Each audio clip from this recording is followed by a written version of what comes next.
Hello everybody. Welcome to my kitchen today. So I made my pasta. Now I'm not doing it here in front of you today because I've made it enough times on here and I will make it again. You can use store-bought pasta noodles. The ones that you don't have to boil first work fine. So if anybody's ever questioning that, the flat sheets, they work great. Otherwise, you can make your own like I did here today, but I am going to quickly just run one through the machine. But I have some back here that I had drying on the dining room table with a big cotton tablecloth. So I had them all spread out. So, remember my bread bags? Yes, they make perfect dough bags because they're big enough. For some reason, you know, when you use a Ziploc bag to put your dough in, the Ziploc just isn't open up big enough, even the big ones, you know, for some reason they just get caught, whatever. So, use pieces of dough that aren't too big and always keep your dough in the bag or under cover, whether it's under a bowl or in a plastic, in a plastic bag or just under saran wrap. Keep it covered while you're using it because it dries out very quickly.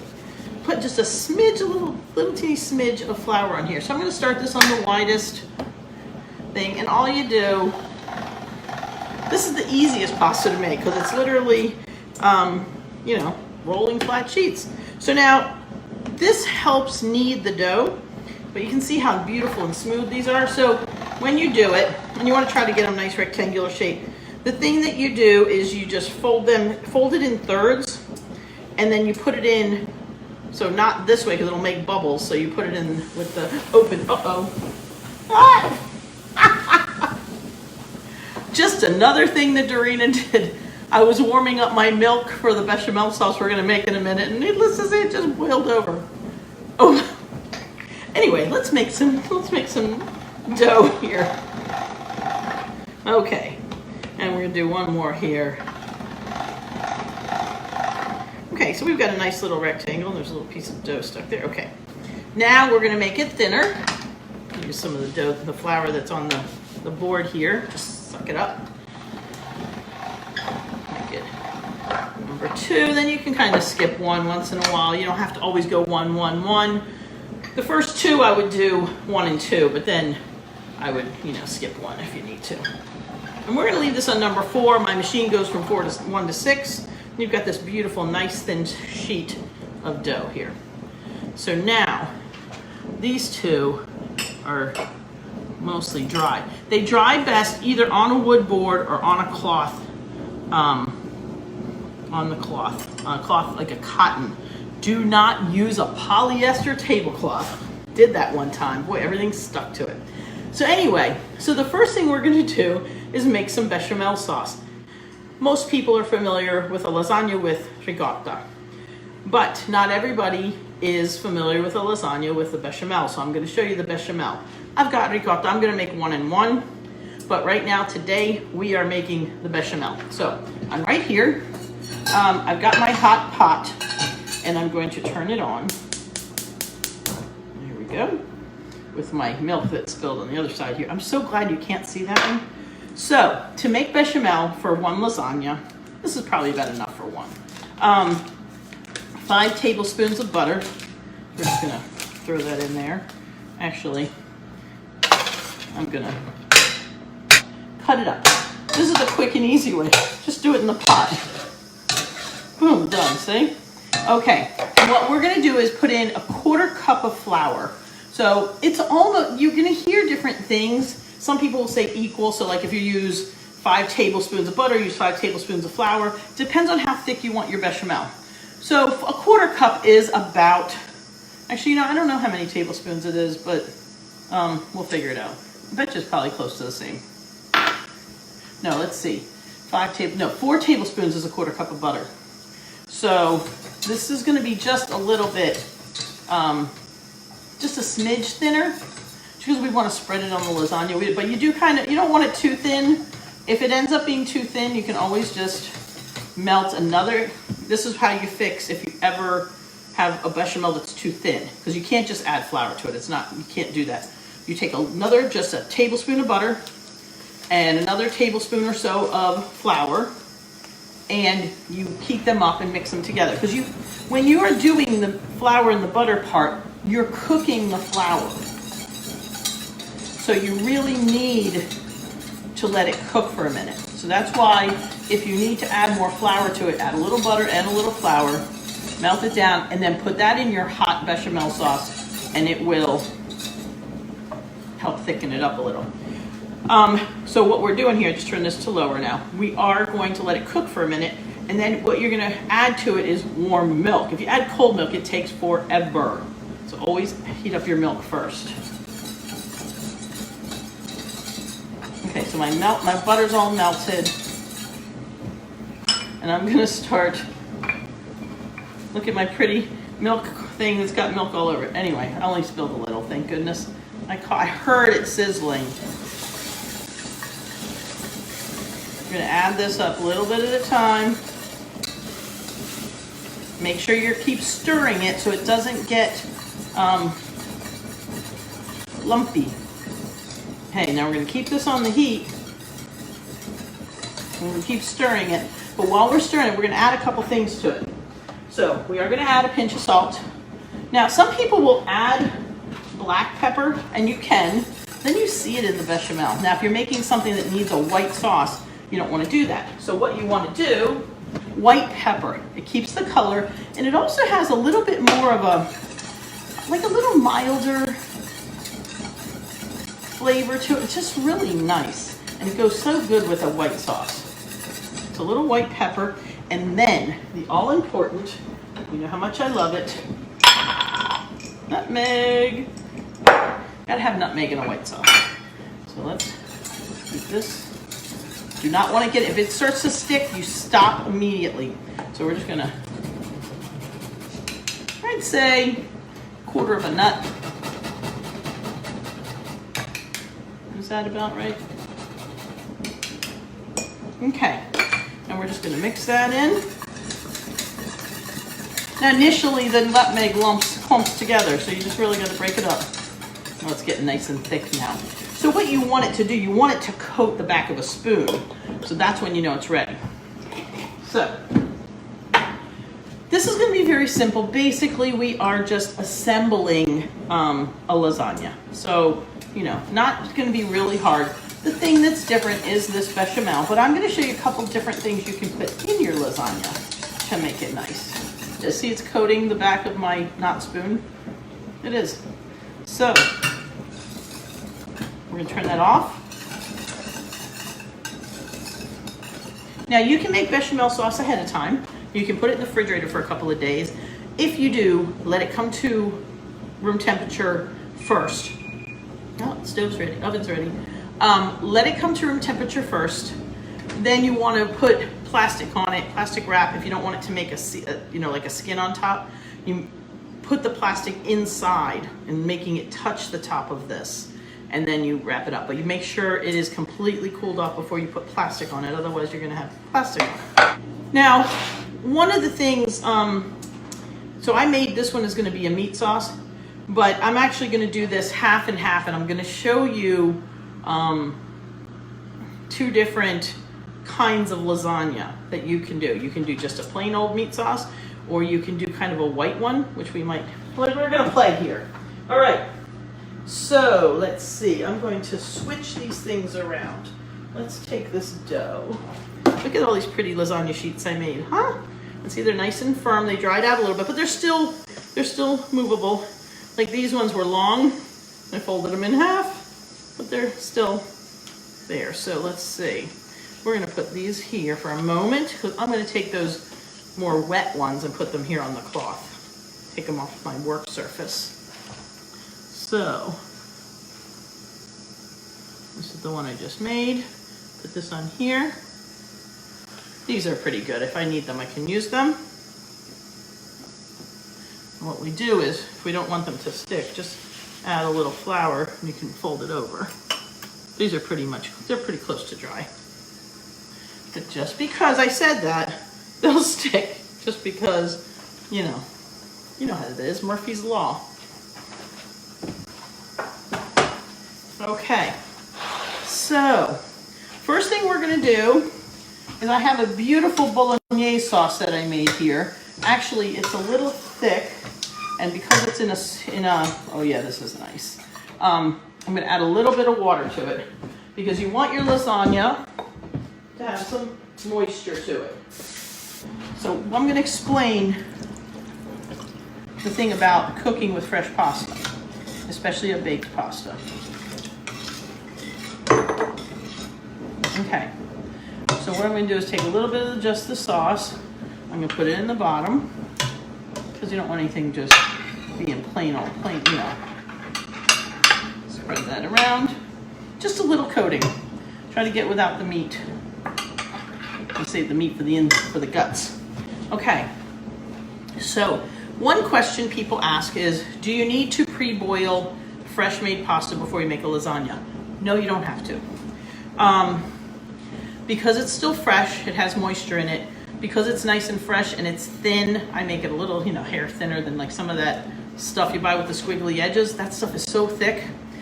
So it's nice and thin, and if you keep your sauce kind of liquidy, this will cook nicely and it just bonds together so nice. So you do not need to cook it. So I'm using the length of the pan here to cut my pasta pieces.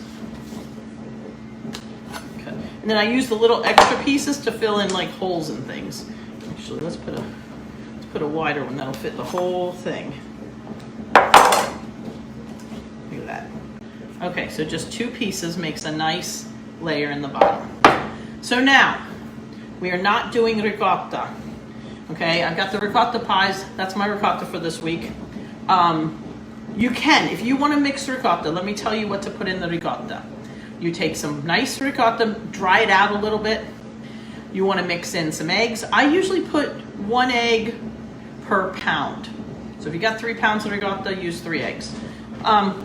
If anything, you can, I like the eggs because it helps solidify it. So I mean, you can go 1 less if you only want to use 2, but I usually use about an egg per pound. Then you're just going to add in a pinch of salt and pepper, white pepper or black pepper, whatever your choice is. I like the white pepper in my white things. And some nutmeg. Really yummy. It's going to thin it out a little bit. It's going to make it easier to spread. You can either do it, you know, spread it out, or you can just take little spoonfuls and dot it around however you like. But that's the mixture for your ricotta for your lasagna. If you want to put other things in it, you can put your grated cheese in with the ricotta. That's fine. You can mix that in there, or you can sprinkle it on top. Pure preference on how your grandmother did it. So, you know, sometimes I mix it in, sometimes I don't. You can also put in a little basil or parsley. You can also put in little oregano. So you can add how you like your flavors, but your main base is ricotta, 1 egg per pound of ricotta, nutmeg, salt, and pepper. Then, depending how much cheese you put in, if you're going to put your cheese right in the ricotta, don't put too much salt. Okay. Was that really confusing? I hope not. So anyway, all right, so now we have all these things here. So I'm just got everything right close by, and I'm going to put just a thin layer of this meat sauce in here. So I made my meat sauce with, of course, like a typical bolognese sauce. I sauteed my onions, celery, carrots. I put in some tomato. Now, usually a full-blown, real bolognese lasagna doesn't have any or much tomato in it. This is a cross between a northern and a southern. This is just one way. There's lots of ways. But I'm going to show you a couple things that you may not know. So, let me get a spoon here. We're going to drizzle some of this bechamel in here. Now you can make it thicker, but this is also nice like this. This is a little thin. I probably could have thickened it up a smidge. I think I put a little extra milk in. I should have boiled a little more of it over. But this is just, it gives it a creaminess and a little different flavor. It's just so good. Okay. Now, the thing I like to do, and don't be misled, I put my fresh mozzarella into this container. So I have fresh mozzarella, already sliced up. Instead of putting whole pieces, I'm just going to cut up some pieces of the fresh mozzarella in here. Because I don't want it to be too, can you say mozzarella-y? In Jersey, they'd say mutzi. Oh, my Jersey people. Okay, so there's one little corner there. All right, now on to the next layer. The other thing, actually, we can do is sprinkle some of this cheese on here. This, of course, is my grated Romano cheese. I also have some grated, that I grated. If you buy mozzarella, please don't buy the pre-shredded stuff. It's got so much crap on it, it doesn't melt right. It's bad for you. It's got all these anti-caking agents. They toss it around in so it doesn't stick together. Buy the chunks. See, I left a piece just to show you that I did it. Here's a chunk of it, and grate it yourself. If you can find, okay, these box graters, you know, this is the typical. It's the hard cheese and the mozzarella side. I don't usually, but there's this one has even bigger than your typical, what I call the mozzarella side. And these worked fine because they go faster. And, you know, they're a smidge bigger, but not that much. So, and it just gets done quicker. And I like the bigger chunks. So, anyway, just thought I'd share that. So, since we've already got fresh mozzarella in there, I'm just going to put a couple little pieces. Actually, in here, I cheated a little. I've got a little bit of mozzarella and a little bit of, what was it, Asiago and Fontina I had left over from yesterday. So I said, I'll grate it all in here. So, see, this is why lasagna is so personal. Now, one of the other things, well, let's put a layer here. Because no matter what, we're going to have that meat sauce in here on this particular one. But one of the things that I learned to do in Italy, which a lot of people here don't do, at least when I tell them they've never heard of it, is they will put hard-boiled eggs in the lasagna. And that is so yummy. Okay, here we go. So this one, I'm just going to do this. This one I think I'm just going to make this one all the same. I was going to do it half and half, but no, I'm going to make one red one and one white one. And you do not, everybody thinks you have to put all the same stuff on each layer. You can make one layer meat, one layer cheese, you know, one layer with tomato, one layer without tomato. You know, you can put the bechamel on it or not put you can play with it because you know what, in the grand scheme, you eat it from top to bottom. You don't eat it layer to layer. So you're going to get a bite of everything in every bite anyway. Okay. A little bit of this in. Actually, oh. Spread them around. Every bite's going to be different. Yum, yum. Put a little bit of this.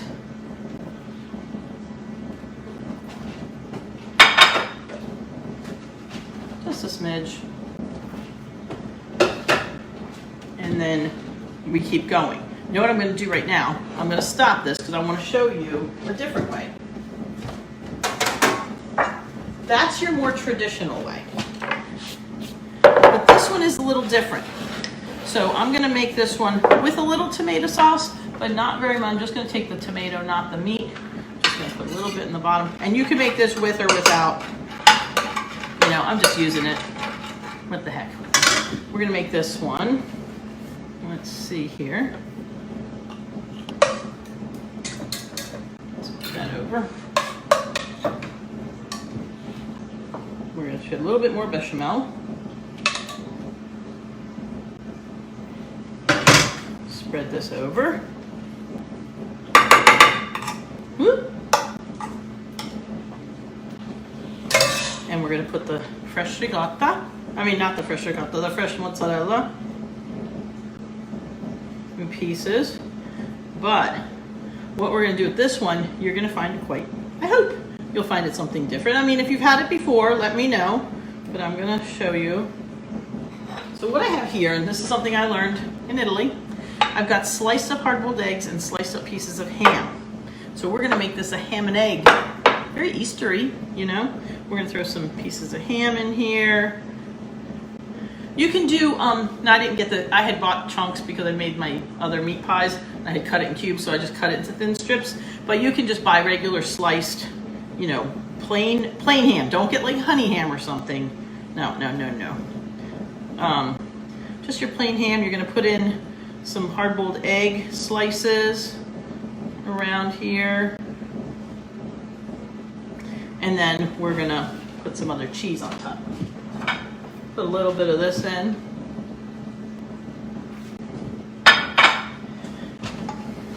And this, when you do this one, this is when you want to have the little bit thinner bechamel, because that's what's gonna cook everything in here. So I'm actually gonna make a little extra and make it a little thinner to pour over the whole top. So we're gonna put this here, we're gonna use some of these little pieces, and we're gonna go to town with some more. You can make up whatever you want with these things. This is lasagna. Basically, they hardly even call it lasagna when we're in my town. They call it pasta al forno. This is baked pasta. And pretty much lasagna, as we know, baked ziti, all those things are all considered pasta al forno. So you can put in whatever you want to make your cooked pasta in the oven. So let's put some other pieces in here. Let's put some more ham, some of this cheese,